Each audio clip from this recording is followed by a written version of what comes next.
ஓம் விக்னேஸ்வரா போற்றி, ஓம் நவக்கரனர்களை போற்றி. மகர ராசி நேயர்களுக்கு வணக்கம். மகர ராசி காலப்புருஷ சக்கரத்தின் 10ஆம் இடம். இந்த வீடியோ பதிவில் பிரபஞ்சம் உங்கள்கிட்ட சில விஷயத்தை உணர்த்துது. சரியா நேயர்களே? அது ஒவ்வொருத்தருக்கும் ஒவ்வொரு விதமான செய்தியை இந்த பிரபஞ்சம் சொல்லும். அது என்னென்ன செய்தி, அந்த செய்தியின் மூலம் நமக்கு என்ன தகவலை சொல்லுது, அதை தான் இந்த வீடியோ பதிவில் பார்க்க போகிறோம்.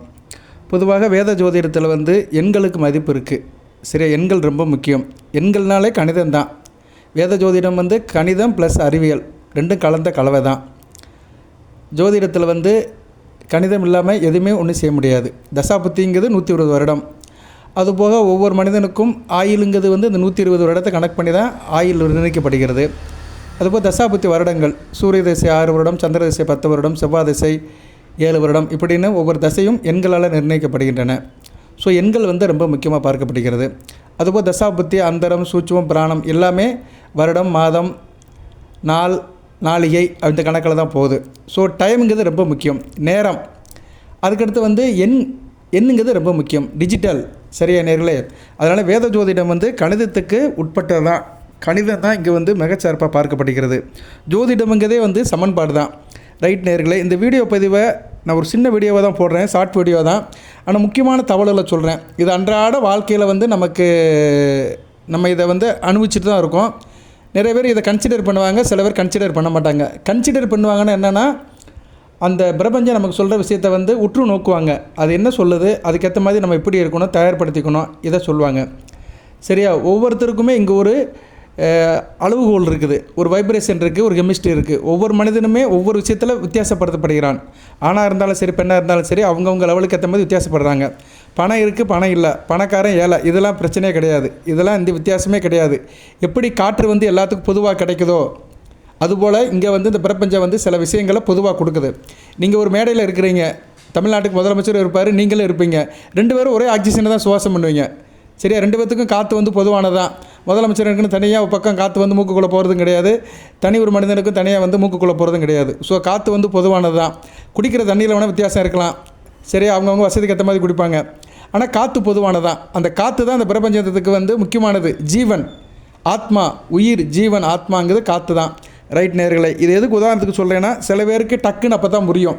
சரியா? இந்த பிரபஞ்சனால என்னென்னு, இந்த பிரபஞ்சம் நம்மக்கிட்ட எதை உணர்த்துது அப்படின்னா இந்த காற்றை தான் உதாரணம் சொல்ல முடியும். சரியா? அந்த காற்று தான் ஒரு மனிதனுக்குமே பொதுவாக வழங்கப்படுகிறது. இப்படிப்பட்ட அமைப்பில் எண்கள் மனிதனை ஆளுகின்றன. அதில் எந்த மாற்று கருத்தும் கிடையாது. அதுக்காக நீங்கள் அதிர்ஷ்ட எண்ணுன்னு போயிடாதீங்க. அதிர்ஷ்ட எண்ணு, நான் சீட்டு வாங்க போகிறேன், அதில் பம்பர் விழும், கோடிகள் விழும், அப்படிலாம் போகாதீங்க. சரியா? அதெல்லாம் வேறு கணக்கு. இது எண்கள் மனிதனை ஆளுகின்றன. அது உண்மை தான். நம்ம பிறந்த தேதியும் கேட்டால் ஒரு தேதியை சொல்கிறோம். சரியா? ஜனவரி 10ஆம் தேதின்னு ஒரு தேதியை சொல்கிறோம். ஸோ அந்த எண்ணு நம்மளை ஆளுது. வாழ்நாள் முழுக்க அந்த தேதியை நம்ம மாற்ற முடியாது. அது மாதிரி இப்போ நீங்கள் இப்போ செல்ஃபோன் பார்க்குறீங்க. அதே நேரத்தில் செல்ஃபோன் ஸ்க்ரீனில் சில நம்பர்கள் தெரியும், டக்குன்னு தெரியும்.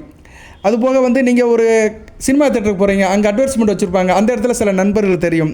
அதுபோக சில டோல் ஃப்ரீ நம்பர்லாம் பார்ப்போம் நம்ம. அதில் சில நம்பர்கள் நமக்கு பளிச்சுன்னு தெரியும். எந்த நம்பரை நம்ம அடிக்கிறோம் நம்ம கண்ணில் பட்டுக்கிட்டே இருக்கோ அந்த எண்கள் நமக்கு சில விஷயத்தை சொல்லுது. சரியா? நம்மக்கிட்ட இருந்து சில விஷயத்தை எதிர்பார்க்குது. அது எந்தெந்த ரூபத்தில் வரும் அப்படின்னா, செல்ஃபோனில் தெரியலாம், விளம்பரத்தில் தெரியலாம், வாகன நம்பர் பிளேட்டில் தெரியலாம். நீங்கள் போயிட்டு இருக்கும்போது உங்களுக்கு முன்னாடி போகிற வண்டியில் அந்த நம்பர் தெரியும். அதை தான் என்ன சொல்லுவாங்கன்னா தேவதை எண்கள் அப்படிம்பாங்க. தேவதைனா என்ன? இந்த பிரபஞ்சத்தில் உள்ள தேவதைகள், ஏஞ்சல்ஸ் அதிர்ஷ்ட தேவதைகள் சில நம்பர் நம்மகிட்ட காட்டுவாங்க. அந்த காட்டப்படுகிற நம்பர் சில நேரம் அதிர்ஷ்ட நம்பராக இருக்கும்.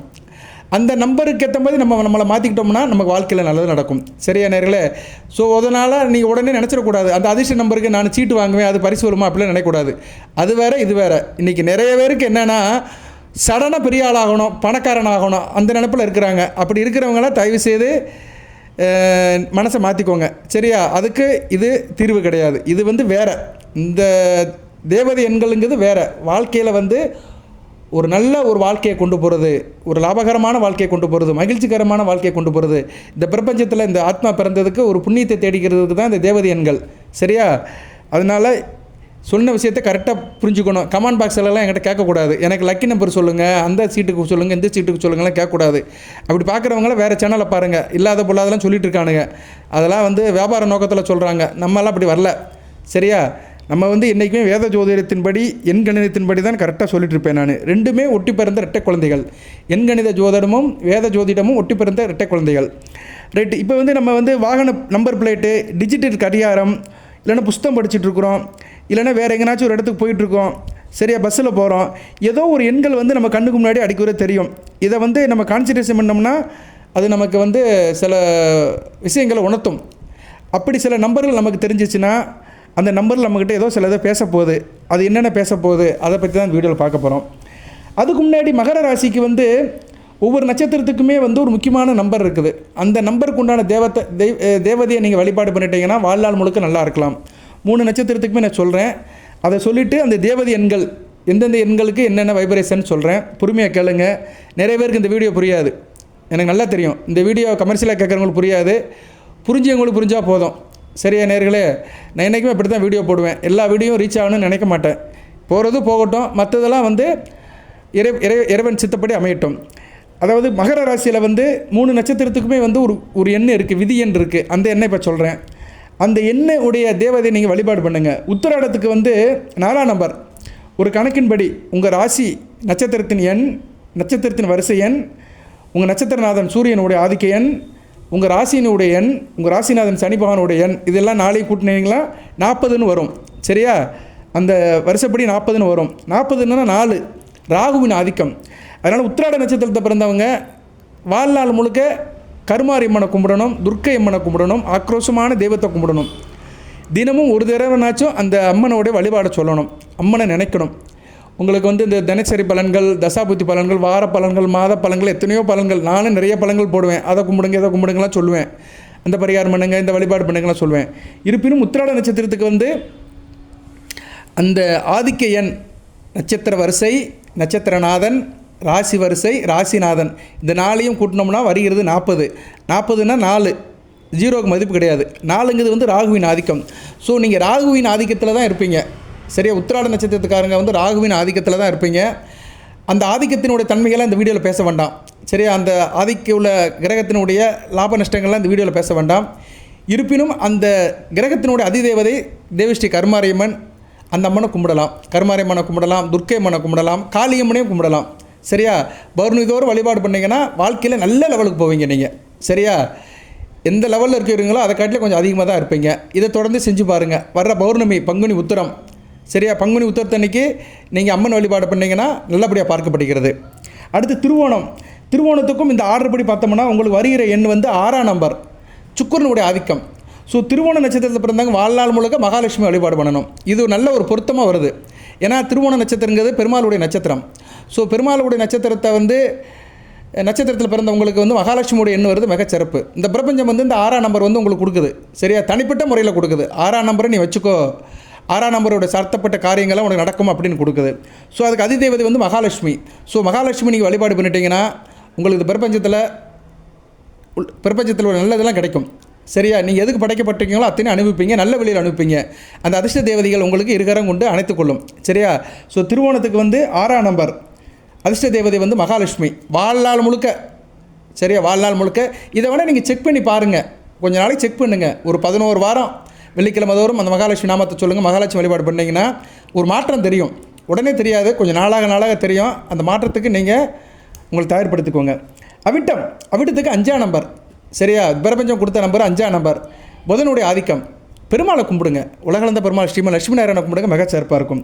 ஸோ அவிட்ட நட்சத்திரத்துக்கு வந்து 5ஆம் நம்பர் பரிந்துரைக்கப்படுகிறது. அந்த பிரபஞ்சம் உங்களுக்கு கான்ட்ரிபியூட் பண்ணுற நம்பர். இந்த பிரபஞ்சம் வந்து வாழ்நாள் முழுக்க உங்களுக்கு இந்த நம்பரை நீ வச்சுக்கோ, இந்த நம்பரை வந்து நீ சொந்தம் கொண்டாடிட்டேன்னா உனக்கு நல்லாயிருக்கும் அப்படின்னு சொல்லுது. ஸோ அந்த நம்பருக்கு அதிதேவதை வந்து பெருமாள் தான். ஸோ பெருமாள் வழிபாடு நீங்கள் பண்ணிட்டீங்கன்னா மிக சிறப்பாக இருக்கும். 3 நட்சத்திரத்துக்கும் நான் வந்து இந்த பிரபஞ்சம் கொடுத்த நம்பரை சொல்லிடுறேன். உத்திராடத்துக்கு வந்து 4ஆம் நம்பர். நீங்கள் வந்து துர்க்கை அம்மன் அல்லது காளி அம்மனை வழிபாடு பண்ணணும், கருமாரி அம்மனை வழிபாடு பண்ணலாம், அம்மனை வழிபாடு பண்ணணும், ஆக்ரோஷமான அம்மனை வழிபாடு பண்ணணும். திருவோணம் 6ஆம் நம்பர் அன்னை மகாலட்சுமி வழிபாடு பண்ணணும். அவிட்டம் 5ஆம் நம்பர் பெருமாளை வழிபாடு பண்ணணும். சரியா? இந்த 3 தெய்வத்தையுமே இந்த 3 நட்சத்திரத்தில் பிறந்தவங்க கொஞ்சம் அக்கறை எடுத்து சிரத்தை எடுத்து கூடுதலாக வழிபாடு பண்ணிங்கன்னா நல்வழி பிறக்கும். நீங்கள் எந்த லக்கணத்தில் பிறந்தாலும் சரி, தசாபுத்தி என்ன நடந்தாலும் சரி. அடுத்து வந்து இந்த தேவதை எண்கள் என்ன சொல்ல வருது அதை பார்ப்போம். என்ன அது ரொம்ப முக்கியம். தேவதை எண்கள் வந்து இப்போ நீங்கள் நான் சொன்னேன்ல வீடியோ ஆரம்பத்தில், சில இடத்துக்கு போகிறீங்க, சில இடத்துல சில நண்பர்கள் நம்ம கண்ணிலே தெரிஞ்சிட்ருக்கோம். அப்படி பார்த்தீங்கன்னா உங்களுக்கு இந்த நம்பர் தெரியுது, அடிக்க தூரம் இந்த நம்பர் தெரியுது, அப்படி 10 தெரியுது, 10 இல்லைன்னா கடிகாரத்தை பார்க்குறீங்க, நேரம் 10 இருக்கும். மேக்ஸிமம் கடிகாரம் செட் பண்ணதே இந்த 10 தான் வச்சுருப்பாங்க. பழைய கடிகார கடையில் போய் பார்த்தீங்கன்னா டைம் செட்டிங்கே வந்து 10 தான் இருக்கும். சரியா, அந்த 10 தெரியுது உங்களுக்கு. சரியா, இந்த நம்பர் வந்து உங்கள் அடிக்க தூரம் கண்ணில் படுது. ஒரு பைக்கில் போயிட்டுருக்கீங்க, முன்னாடி போகிற காரில் நம்பர் வந்து 1010 அப்படி இருக்குது. சில நேரங்களில் இந்த நம்பர் அடிக்க ஒரு கண்ணில் படுதுன்னா இந்த பிரபஞ்சம் உங்கள்கிட்ட என்ன சொல்லுதுன்னா, தனி ஒரு மனிதனுக்கு என்ன சொல்லுதுன்னா, தெய்வங்கள் உங்கள் அருகில் இருக்கின்றன அப்படின்னு சொல்லுது. தெய்வம் உங்கள் கூட பக்கத்துலேயே இருக்குது, உன்னை நான் பார்த்துக்குருவேன், உன்னை விட்டு போக மாட்டேன் அப்படின்னு தெய்வம் நம்ம பக்கத்துலேயே இருக்குது. ஸோ இந்த நம்பரை பார்க்குறவங்க அதிர்ஷ்டசாலிகள். சரியா, 10 நம்பரை பார்க்குறவங்க கடிகாரத்தில் பார்த்தாலும் சரி, ஃபோனில் பார்த்தாலும் சரி, ஏதோ 10 வருது உங்களுக்கு. சரியா, அது வந்து நல்ல விதமாக பார்க்கப்படுகிறது. அடுத்து வந்து 11 தெரியுது. சரியா, 11 1111 இப்படி 11 தெரியுது. சரியா, 111 சரி, 111 சரி, இல்லைன்னா 1111 1 10 இல்லைன்னா 10 இல்லைன்னா 11 அது டபுள் டிஜிட், அதில் ட்ரிபிள் டிஜிட், அதில் 4 டிஜிட் இப்படி வரும். சரியா, இந்த 4 இலக்கம்னா கூட வரலாம். 11 தெரியுதுன்னா என்ன ஆகுதுன்னா, நீங்கள் சரியான பாதையில் போயிட்டுருக்கீங்கன்னு அர்த்தம். சரியான பாதையை தேர்ந்தெடுத்துருக்கிறீங்க, நீங்கள் போகிற வழி நல்ல வழின்னு சொல்லுது, இந்த பிரபஞ்சம் சொல்லுது. உங்கள் கண் பார்வையில் 11 1111 இல்லைனா வெறும் 11 111 இந்த மாதிரி நம்பர்கள் தெரிஞ்சிச்சுன்னா நீங்கள் வந்து சரியான பாதையில் போய் கொண்டு இருக்கிறீர்கள், உங்கள் வழி நல்ல வழி அப்படின்னு இந்த பிரபஞ்சம், இந்த உலகம் வந்து, இந்த பிரபஞ்சம் வந்து உங்களுக்கு அதை சொல்லுது. அடுத்து 12 அப்படின்னு கண்ணில் பட்டுக்கிட்டே இருக்குது. சரியா, நான் சொன்ன மாதிரி உங்களுக்கு அந்த நம்பர் வந்து அடிக்கிற 12 நீங்கள் கடிகாரத்தை பார்க்குறீங்க, நேரம் மணி 12 ஃபோனை பார்க்குறீங்க, நேரம் 12 ஏதோ ஒரு நம்பர் வந்து 12 உங்களுக்கு வந்துக்கிட்டே இருக்குது. 12 தெரியலாம், இல்லைனா 1121 தெரியலாம், இல்லைனா 1212 தெரியலாம். சரியா, இது வந்து நான் சொன்ன மாதிரி 2 இலக்கமாகவும் இருக்கலாம், 3 இலக்கமாகவும் இருக்கலாம். இப்படி தெரிஞ்சிச்சுன்னா உங்களை சுற்றி நல்ல அதிர்வுகள் இருக்குன்னு அர்த்தம். ஒரு பாசிட்டிவ் வைப்ரேஷன் உங்களை சுற்றி இருக்குது, ஒரு பாசிட்டிவ் வைப்ரேஷனுக்குள்ளே இருக்கிறீங்க, நேர்மறை சிந்தனையில் இருக்கிறீங்கன்னு இந்த பிரபஞ்சம் உங்களுக்கு சொல்லுது. இது ஒரு வகைக்கு நல்லதான். அடுத்து வந்து 111 தெரியுது. சரியா, 111 தெரியுது. சரியா, 111 தெரியுது, வெறும் 111 மட்டும் தெரியுது. அப்படின்னா உங்கள் எண்ணங்கள், நீங்கள் திங்க் பண்ணுறதில் கொஞ்சம் கவனமாக இருக்கணும். உங்களோட ஆசைகள் சரியில்லை, நிராசைகள் ஆயிரும். நீங்கள் திங்க் பண்ணுறது கவனமாக திங்க் பண்ணுங்க அப்படின்னு வச்சுக்கணும். 1ஆம் நம்பர் மட்டும் தெரியுது, இல்லைனா 11ஆம் நம்பர் தெரியுது, 1 தெரியுது, இல்லைனா சில நேரங்களில் 11 தெரியுது. அப்படி பார்த்தீங்கன்னா உங்கள் எண்ணங்களில் கவனம் தேவை. சில நேரம் நம்ம கடிகாரத்தை பார்ப்போம், கரெக்டாக மணி அந்நேரம் 1 மணி தான் ஆகும். சில நேரம் கடிகாரத்தை பார்ப்போம், அந்நேரம் கரெக்டாக 11 மணி ஆகும். சில நேரம் அந்த நம்பர் நம்ம கண்ணில் பட்டுக்கிட்டே இருக்கும். 1ஆம் நம்பர் அல்லது 11ஆம் நம்பர் பட்டுக்கிட்டே இருந்துச்சுன்னா நம்ம எண்ணங்களில் கவனம் தேவை, கொஞ்சம் கான்சன்ட்ரேஷன் கவனமாக இருக்கணும், கேர்லெஸ் மிஸ்டேக் ஆகிடக்கூடாது. அடுத்து வந்து 22 தெரியுது, 2ஆம் நம்பர் தெரியுது, அடிக்கூட 2ஆம் நம்பர் தெரியுது, இல்லைன்னா 22 தெரியுது. சரியா, இல்லைன்னா அந்த 2ஆம் தேதி 22ஆம் தேதி சில நல்ல காரியங்கள் நடக்குது. உங்களுக்கு சுற்றி சில நடக்கிற சம்பவங்கள் 2ஆம் நம்பர் அல்லது 22ஆம் நம்பர் தெரியுது. சரியா, இந்த அமைப்பு உங்கள் கண்ணிலே பட்டுட்டு இருக்குன்னு வச்சுக்கோங்களேன். சில பேர் இந்த ரூபா நோட்டெல்லாம் வாங்கி கவுண்ட் பண்ணி பார்ப்பாங்க. சரியா, சில பேர் இந்த ரூபா நோட்டில் எண்கள்லாம் பார்ப்பாங்க. அப்படி எண்கள் பார்க்கும்போது உங்களுக்கு 2ஆம் நம்பரில் முடியுது, 22ஆம் நம்பரில் முடியுது அப்படின்னு கனெக்ட் பண்ணிங்கன்னா பணம் உங்கள்கிட்ட வரப்போகுதுன்னு அர்த்தம். பணம் உங்கள்கிட்ட பெருமளவு வரப்போகுது, பணம் உங்களை தேடி வரப்போகுதுன்னு அர்த்தம். ஸோ 2 22 இது மாதிரி நம்பர்கள் உங்களுக்கு தெரிஞ்சிச்சுன்னா அது நல்ல விதமாக பார்க்கப்படுகிறது. சரியா, இந்த பிரபஞ்சம் உங்களுக்கு வந்து பணத்தை அனுப்ப போகுதுன்னு அர்த்தம். அடுத்து 333 இது மாதிரி நம்பர் உங்கள் கண்ணில் அடிக்க வரப்படுது. 333 இப்படி நண்பர் தெரிஞ்சிச்சுன்னா உங்களுக்கு ஏதோ புதுசாக எங்கேயோ கிளம்பி போக போகிறீங்கன்னு அர்த்தம். வெளிநாட்டுக்கோ வெளி மாநிலத்துக்கோ ஏதோ ஒரு பயணம் இருக்குது, புதிய பயணத்தை நீங்கள் நோக்கி போக போகிறீர்கள், புதிய பயணம் உங்களுக்கு வரப்போகிறது அப்படின்னு உங்களுக்கு நீங்கள் தயார்படுத்திக்கலாம். அடுத்து 444 4ஆம் நம்பர் தெரியுது, 44 தெரியுது. சரியா, 4 வரிசையில் தெரியுது. எனக்கு என்ன சார் செய்யலாம், அதுக்கு என்ன சார் அர்த்தம், இந்த பிரபஞ்சம் எனக்கு என்ன சொல்லுது அப்படின்னா, முன்னோர்கள் ஒரு அருள் கிடைக்கும், பித்தர்களுடைய ஆசீர்வாதம் கிடைக்கும், உங்கள் குடும்பத்தில் இறந்து போன முன்னோர்களுடைய அருள் கிடைக்கும். இதுவும் நல்ல விதமாக தான் பார்க்கப்படுகிறது, பித்தர்களுடைய ஆசீர்வாதம் கிடைக்கும். அடுத்து 555 தெரியுது, 555 தெரியுது, 5 தெரியுது, 55 தெரியுது. அப்படி பார்த்தீங்கன்னா வச்சுக்கோங்களேன், உங்களுக்கு வந்து சில மாற்றங்கள் காத்திருக்குன்னு அர்த்தம். உங்கள் வாழ்க்கையில் ஒரு சேஞ்ச் நடக்க போகுது, ஏதோ ஒரு பெரிய மாற்றம் வரப்போகுது, உங்கள் வாழ்க்கையில் கவித்து போடுற மாதிரி ஒரு மாற்றம் வரப்போகுது அப்படின்னு நீங்கள் நினச்சிக்கணும். அதுக்கு வந்து ஒரு சமிக்கை தெரியுது, இந்த பிரபஞ்சம் வந்து அதுக்கு அலோவ் பண்ணுது. உங்களுக்கு உங்கள் வாழ்க்கையில் ஒரு மாற்றம் வரப்போகுது, அப்படி வரப்போகிறவங்களுக்கு தான் அந்த நம்பர் அடிக்கிற கண்ணில் பட்டுக்கிட்டே இருக்கும் 555. அடுத்து 666 66ஆம் நம்பர் பற்றி சில பேர் கண்ணில் பட்டுக்கிட்டே இருக்கும்.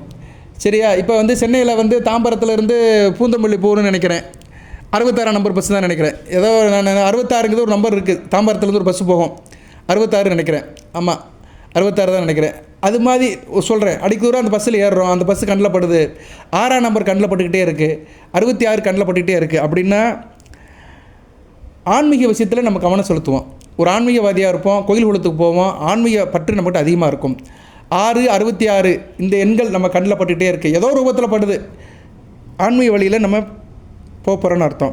அடுத்து 7, 77 7ஆம் நம்பர் 77 777 சரியா? இது மாதிரி நம்பர் படுது. அப்படி பார்த்தோம்னா நல்ல ஹார்ட் ஒர்க் பண்ணணும்னு அர்த்தம். எந்த அளவுக்கு ஹார்ட் ஒர்க் பண்ணுறோமோ அந்த அளவுக்கு நமக்கு பணம் கிடைக்கணும்னு அர்த்தம். ஹார்ட் ஒர்க் சரியா? ஹார்ட் ஒர்க், கஷ்டமான வேலையும் இஷ்டப்படி பார்த்தோம்னா லட்சக்கணக்கில் பணம் சம்பாதிக்கலாம். 7, 77 நம்பர் தெரிஞ்சிச்சுன்னா. 8, 88 8ஆம் நம்பர் தெரியுது, 88 888 88 8 இப்படிலாம் தெரியுது சார். அப்படின்னா நல்ல சோர்ஸ் வரப்போகுதுன்னு அர்த்தம். நல்ல ஃபினான்ஸ் விஷயத்தில் பெரிய ஆளாக போகிறோம், நிதி வளம் வரப்போகுது, பெரிய லெவலில் நம்ம சேர்க்க போகிறோம், மாசு லெவலில் பணம் வரப்போகுதுன்னு அர்த்தம். இது ஒரு வகை நல்ல விதமாக தான் பார்க்கப்படுகிறது. 8, 88 அடுத்து 9, 99 சரியா? 9ஆம் நம்பரு 99ஆம் நம்பரு. இந்த நம்பரில் நம்ம வாழ்க்கையில் அடிக்கிறவரை சந்திக்கிறோம். இந்த நம்பருக்குள்ளே தான் இந்த நம்பர் டெய்லி நம்மளை விட்டு போக மாட்டேங்குது. ஏதோ ஒரு விஷயத்தில் 9, 99 வந்துடுது. இந்த நம்பரை பார்க்குறோம், இந்த நம்பர் சம்மந்தப்பட்ட விஷயத்தில் நம்ம இருக்கிறோம் அப்படின்னு நினச்சிங்கன்னா ஒரு பிரச்சனை முடிவுக்கு வருதுன்னு அர்த்தம். ஏதோ ஒரு பிரச்சனை முடிவுக்கு வந்துடும். கடன் பிரச்சனையாக இருந்தாலும் சரி, ஏதோ ஒரு பிரச்சனை, தாங்க முடியாத பிரச்சனை ஒன்று முடிவுக்கு வந்துடும். ஸோ எண்கள் நம்மளை ஆளுகின்றன. இந்த பிரபஞ்சத்தில் இந்த எண்கள்லாம் தேவதை எண்கள் அப்படின்னு சொல்லப்படுகின்றன.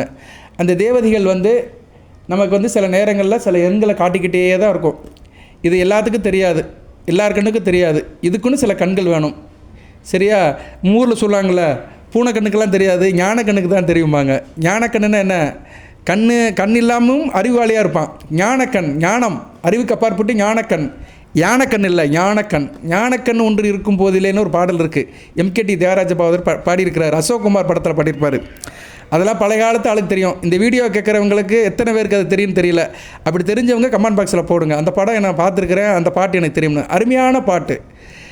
அவர் கண்ணை எடுத்துருவாங்க, அப்போ தான் பாடுவார், ஞானக்கண் ஒன்று இருக்கும் போதில் இல்லைன்னு பாரு. அதாவது இந்த கண் எதுக்கு, புறக்கண்ணு, இது ஆகாததெல்லாம் பார்த்துட்ருக்கு. ஒரு மனிதனுக்கு ஞானக்கண் ஒன்று வேணும். அது ரொம்ப முக்கியமான கண். எதுக்கு சொல்ல வரேன்னா, இந்த கண்கள் பார்க்குற வேண்டிய அந்த நண்பர்கள், அது நம்ம அகக்கண்ணில் பார்த்தாலும் சரி, புறக்கண்ணில் பார்த்தாலும் சரி, அகக்கண்ணு தான் ஞானக்கண். சில நேரம் கண்ணில் தெரியும், தூக்கத்தில் கூட சில நண்பர்கள் தெரியும் சரியா? அந்த நண்பர்கள் நமக்கு சில வாழ்க்கையில் சில விஷயத்தை சொல்லி கொடுத்துட்டே இருக்குது சரியா? ரைட் நேர்களே, நானும் சரியான்னு சொல்லிட்டு தான் இருக்கிறேன். இந்த வீடியோ எப்படி போய் ரீச் ஆகுதுன்னு தெரியல, கரெக்டாக பேசியிருக்கானா அதுவும் தெரியல. ஓகே, என் ஃப்ளோவில் சொல்லியிருக்கிறேன். வாட் எவர் மேபி, எண்கள் நம்மக்கிட்ட இதெல்லாம் பேசுது சரியா? இந்த பிரபஞ்சம் நம்மக்கிட்ட இந்த நம்பர் மூலிமா சில விஷயத்தை சொல்லுது. அப்படியே தம்மையில் போடுறேன் பாருங்கள், எது சந்தேகம்னா கேளுங்க. இது இதுவும் ஒரு பார்ட் ஆஃப் த லைஃப் தான் சரியா? வேத ஜோதிடத்தில் இதுவும் நம்மளை ஆளுகின்றன சரியா? எண்களும் நம்மளை ஆளுகின்றன என்ற கான்செப்ட் படி அதை சொல்லியிருக்கிறேன். பார்ப்போம் சரி நேயர்களே. இது மாதிரி சில பேருக்கு சில சங்கல்பங்கள் வரும், சில பேருக்கு சில வாழ்க்கையில் இதை அனுபவிச்சிருப்பாங்க, உணர்ந்திருப்பாங்க, எக்ஸ்பீரியன்ஸாக இருந்திருப்பாங்க. அவங்களுக்கு சில தகவல்கள் கிடச்சிருக்கும். அப்படி எதுவும் உங்கள் வாழ்க்கையில் நடந்துச்சுன்னா அதை நீங்கள் ஷேர் பண்ணுங்கள். நல்ல விஷயமாக இருந்தால் ஷேர் பண்ணுங்கள். இல்லாமல் புகையாது, அல்லாமல் குறையாது அப்படி சொன்ன மாதிரி எதுவும் இல்லாமல் இந்த விஷயம் இவ்வளோ தூரம் வந்திருக்காது. தேவதை எண்கள்னு ஒன்று இருக்குது, ஏஞ்சல்ஸ் நம்பர்ஸ். அந்த ஏஞ்சல்ஸ் நம்பர்ஸ் நம்மளை ஆளுகின்றன. ரைட் நேயர்களே, வாழ்த்துக்கள். வீடியோவை முடிச்சுக்கிறேன். எல்லாமல்ல இறைவன் மகர ராசி நேயர்களுக்கு, திருவோணம், அவிட்டம், உத்திராடம் நட்சத்திர நேயர்களுக்கு சில சௌபாகியத்தையும் சில ஐஸ்வர்யத்தையும் சில நன்மையும் கொடுப்பார். அனைத்து வளங்கள் நலங்களை பற்றி தேக ஆரோக்கியத்துடன் தீர்க்காயலுடன் நீடோடி வாழ்க, நிறைந்த வளம் பெறுக. நன்றி நேயர்களே.